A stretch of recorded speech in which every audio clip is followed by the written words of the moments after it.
नमस्कार दोस्तों, पड़ताल दुनिया भर की में आपका स्वागत है। दुनिया को जिस सीज फायर यानी युद्ध विराम का इंतजार था, उसकी घोषणा हो गई है। इजराइल ने यह प्रॉमिस किया है कि वह 19 जनवरी से सीज फायर यानी युद्ध विराम करेगा। जो जेनोसाइड वह कर रहा है फिलिस्तीन पे, उस पर रोक लगेगी। सवाल बहुत तीखा और साफ है कि इतना लंबा समय क्यों लगा। लोग बताते हैं कि पिछले 6-7 महीने से यह सीज फायर तकरीबन टेबल पर थी, तैयारी पूरी थी। फिर ऐसा क्या था कि 1.5 लाख से अधिक फिलिस्तीनियों के लहू से नहाने के बाद इजराइल मजबूर हुआ इस सीज फायर के लिए। इस पे हम बात करेंगे प्रबीर पुरकाया से।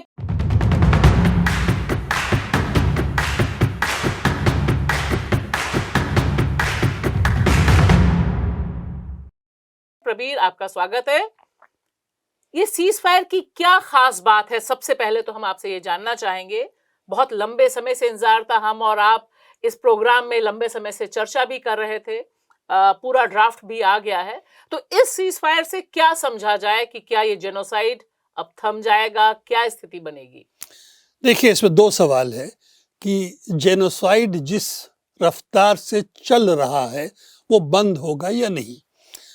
अब ये भी सही है कि आखिरी कदम जब तक नहीं लिया जाएगा उस पे क्या होगा बोलना मुश्किल है।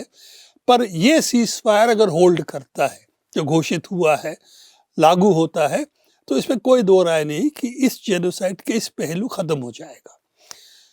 ये क्यों इतना दिन चला?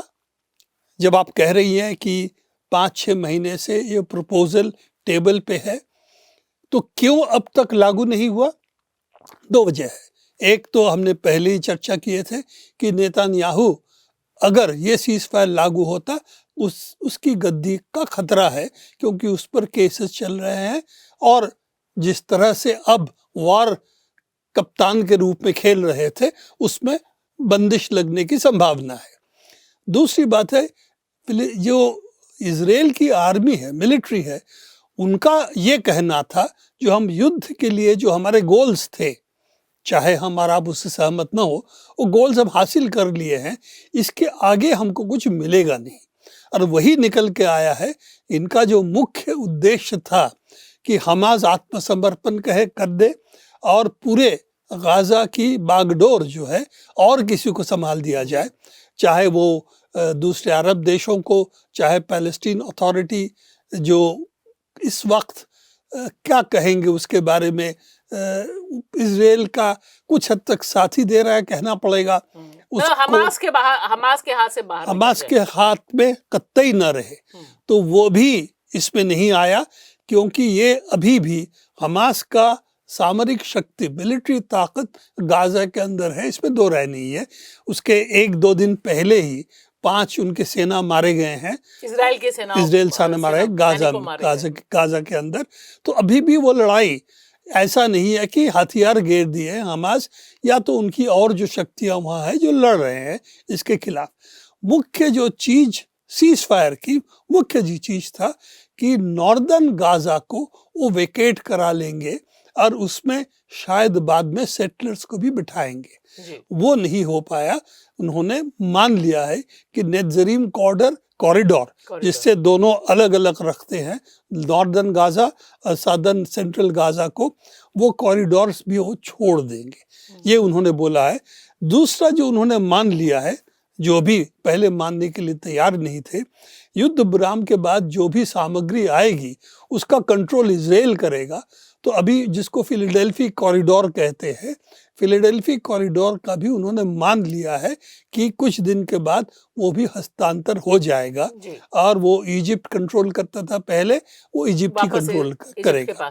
तो ये जो चीजें हुई है, तो देखिए, एक चीज मैं अगर बिल्कुल सीधे सीधे आपसे पूछूं कि जो सीज फायर यानी युद्ध विराम की जो शर्तें हैं, उसमें तो इजराइल की डिप्लोमेटिक हार होती दिखाई दे रही, क्योंकि सारा जो पिचअप बिल्डअप किया था नेतन्याहू और उनके पूरे दल बल ने, वो उनमें ये दो आधार बहुत इंपॉर्टेंट थे, क्योंकि वो तो पूरा नेस्तनाबूद करना चाहते थे हमास के एग्जिस्टेंस को, कंट्रोल को।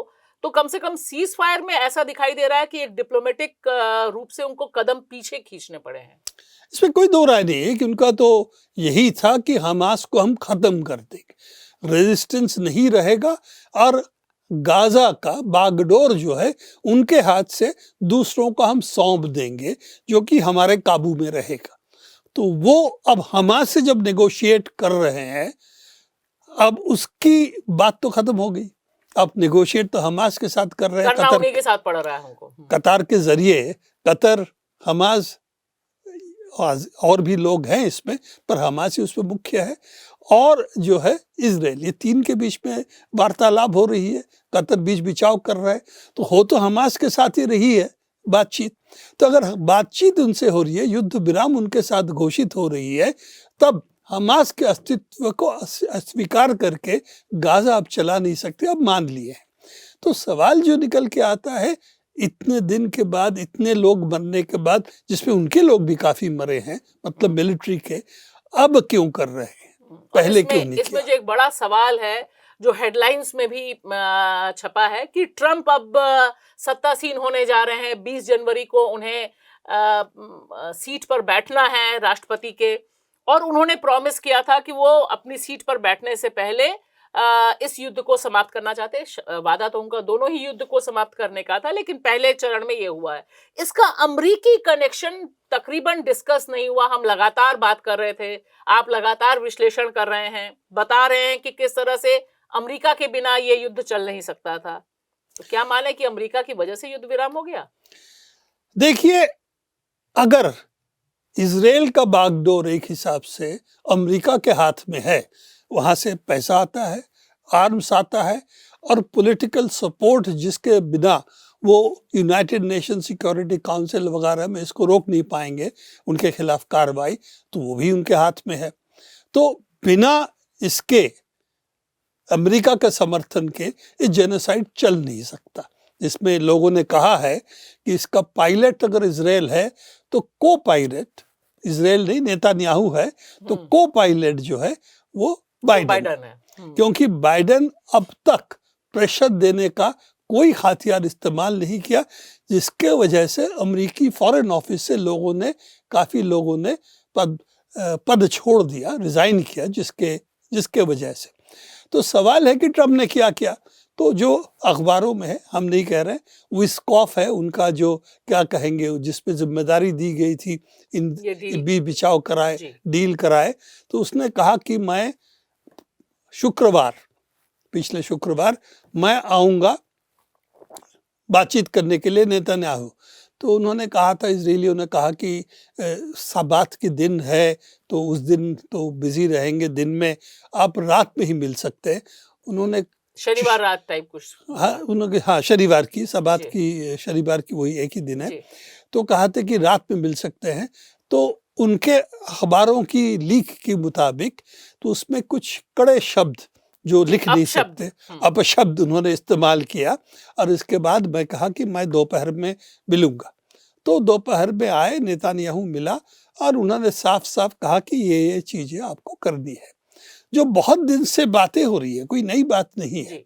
जो पहले भी कहा, इजराइल की मिलिट्री भी जो कह रहा है, हाँ, क्योंकि उनके डिफेंस मिनिस्टर ने रिजाइन किया उनको, योव गोलांत जो है। तो ये सब देखते हुए इसमें कोई दो राय नहीं है कि ट्रंप का प्रेशर, अर्थात अमेरिका प्रेसिडेंट की प्रेशर जो पड़ा है, इसके वजह से उनको ये समझौता करना पड़ा। क्योंकि अमेरिका का पीछे बलद हस्त अगर ना हो तो ये जंग चल सकता, इजराइल इसको चला नहीं सकता, उसको भी मालूम है, सबको मालूम है। तो इसीलिए ये मानना पड़ेगा कि ट्रंप का प्रेशर की वजह से हुआ है, इसमें कोई दो राय नहीं है। और इजराइल के जो टेलीविजन चैनल्स है, उस चर्चा में भी आया है कि हमें वेट करना चाहिए था ट्रंप के लिए। तो उनके जो स्पोक्स पर्सन थे, उन्होंने कहा उन्हीं के प्रेशर से तो हमें मानना पड़ा, तो उसको क्या वेट करें, तो उसका तो प्रेशर उल्टा है। तो ये बातें तो साफ है, पर यह भी मानना पड़ेगा कि दुनिया की जो प्रेशर है, बहुत सारे देशों की प्रेशर है, वो भी इसको परोक्ष एक ताकत है, पर सबसे बड़ी बात माननी पड़ेगी जो जंग कर रहे हैं उनकी, दोनों तरफ से। इजराइल की जो जंग कर रहे हैं उनका कहना कि आगे नहीं चल सकता, हमें और कुछ नहीं मिलेगा, और हमास और दूसरी शक्तियां भी जो गाजा में है उन्होंने हथियार गिरा नहीं, आखिरी वक्त तक लड़ाई चलता रहा। साफ हो गया इजराइल की मिलिट्री, उनकी कॉन्स्क्रिप्ट आर्मी है, उनको 6 महीने आर्मी रहती भी नहीं है, बहुत कम है। 3 महीने 4 महीने के लिए आते हैं ड्यूटी पर। अब 450 दिन से ज्यादा हो गया, तो कंटिन्यूअस वॉर चल रहा है, उनके लिए ये चल नहीं पा रहा है। इसीलिए मिलिट्री बहुत दिन से जो कह रहा है अल्टीमेटली ही होता है। अब देख लीजिएगा वियतनाम में, याद होगा आपका, वियतनाम को तहस नहस कर दिया, फ्लैट कर दिया था। जितना बम गिराया गया था सेकेंड वर्ल्ड वॉर से भी ज्यादा एक वियतनाम छोटे से मुल्क पे गिराया गया था। इसके बावजूद हार नहीं हुआ अमेरिका का, पर युद्ध जब जीत नहीं पाए, आप कब्जा करके जब जीत नहीं पाते हो तो उसके हार का बराबर है। क्योंकि ये हमास के खिलाफ अब जीत नहीं पाए तो इजराइल गाजा में मानना पड़ेगा उनके लिए एक शिकस्त है, ये हार है।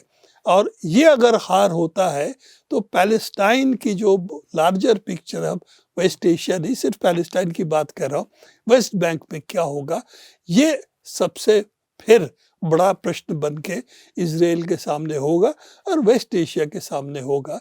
युद्ध न जीतना इस परिस्थिति में हार है। बहुत बहुत शुक्रिया प्रबीर। और मुझे लगता है कि जो फिलिस्तीन के पक्ष में एक सबसे प्रचलित स्लोगन है, from the river to the sea Palestine will be free, तो ये तो बीच में लग रहा था जिस तरह से 1.5 लाख लोगों का कत्लेआम हुआ, जिसपे बड़े पैमाने पर बच्चे, आज हम बात कर रहे हैं आज भी 40 लोग मारे गए गाजा में। लेकिन जो रेजिस्टेंस की बात आपने कही, शायद एक वो बहुत अहम बात है, अपने मुल्क को, अपने इलाके को। एक करेक्शन करना चाहता हूँ, ऑफिशियल फिगर 50,000 है, अब 1.5 लाख कह रहे हैं, 50,000 ऑफिशियल फिगर्स है। अनऑफिशियल फिगर्स कितने हैं बताना मुश्किल है। हाँ, मैं इसलिए कह रही हूँ क्योंकि लैंसेट की जो रिपोर्ट थी उसने बताया था कि 1 लाख से अधिक लोग भूख और बाकी चीजों से मारे गए और कई लाशें ऐसी हैं जिनको निकाला नहीं जा सका। हाँ, 2 अलग अलग चीजें हैं। एक तो जंग में जो मरे हैं उसकी संख्या भी जो ऑफिशियली जितना बताया जा रहा है 46,000 जिनकी बॉडीज मिले हैं, कितने बॉडीज नहीं मिले हैं वो अलग है। इसके ऊपर आपने जो कहा ये ऐसे फिगर्स हैं जिसमें जंग के वजह से भूखमरी से मरे हैं, बीमारी से मरे हैं, ठंड से मर रहे हैं, छोटे छोटे बच्चे ठंड से मर रहे हैं। ये जो चीजें हैं इसमें अगर गिने तो 5-6 महीने पहले की फिगर है 1,80,000 तक हो सकती है, अब की अगर फिगर देखें तो उससे भी ज्यादा। जी, तो एक बात साबित होती है कि इजराइल को अपने खूनी मंसूबों पे रोक लगानी पड़ रही है, और अमेरिका पहले युद्ध के पक्ष में था, आज युद्ध विराम भी उसकी मजबूरी है या उसकी डिप्लोमेटिक एक स्टेप के तौर पे हमें दिखाई देता है। बहुत बहुत शुक्रिया।